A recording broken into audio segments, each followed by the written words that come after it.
Questo è un libro che è nato in una maniera molto curiosa. Io nel 98 avevo già scritto, sempre per Longanesi, una biografia di Romiti che l'interessato non aveva letto fino al 2009. Nel 2009 ricevo una telefonata e mi dice: che bel libro che ha scritto. E io rispondo sorpreso: quale libro? E lui si riferisce al libro del 1998. Io dico: ma sono passati 11 anni? Sì, dice, però l'ho letto soltanto qualche giorno fa. Facciamo un altro libro, aggiungiamo delle cose. Io ho detto: no, non lo facciamo un altro libro perché non si torna mai sui libri fatti, facciamo un'altra cosa.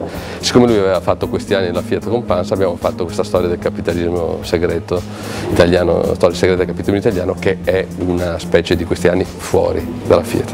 E così nasce il libro. Il libro ripercorre 40 anni di finanza, sostanzialmente da quando Romiti entra sulla grande scena finanziaria, cioè dal 75 amministratore delegato della Fiat, arriva ai giorni nostri, racconta delle sue esperienze di manager più importante e potente d'Italia, racconta di quando poi uscito dalla Fiat è stato editore per 6 anni del Corriere della Sera, quindi del primo giornale italiano, svela una serie di aneddoti, retroscena, incontri con personaggi importanti che ha conosciuto in 30 anni e passa di carriera, tutti i personaggi che abbiamo messo nell'ultima parte del libro in appendice, dedicando ad ognuno 3 righe di biografia, proprio perché il lettore giovane altrimenti non potrebbe leggere questo libro, perché ce ne sono alcuni che sono sconosciuti o dimenticati.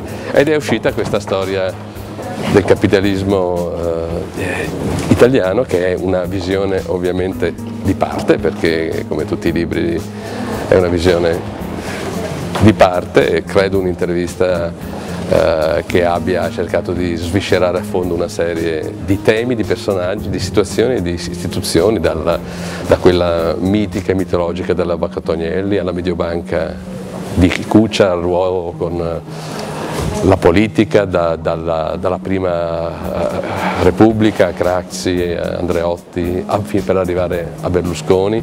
Insomma, ne è venuto fuori un affresco di quei cosiddetti poteri forti che hanno dominato in questi anni la scena e che adesso non ci sono più, quindi è una testimonianza storica per chi vorrà avere future memorie di questi personaggi che hanno fatto il capitalismo italiano, un certo tipo perlomeno di capitalismo.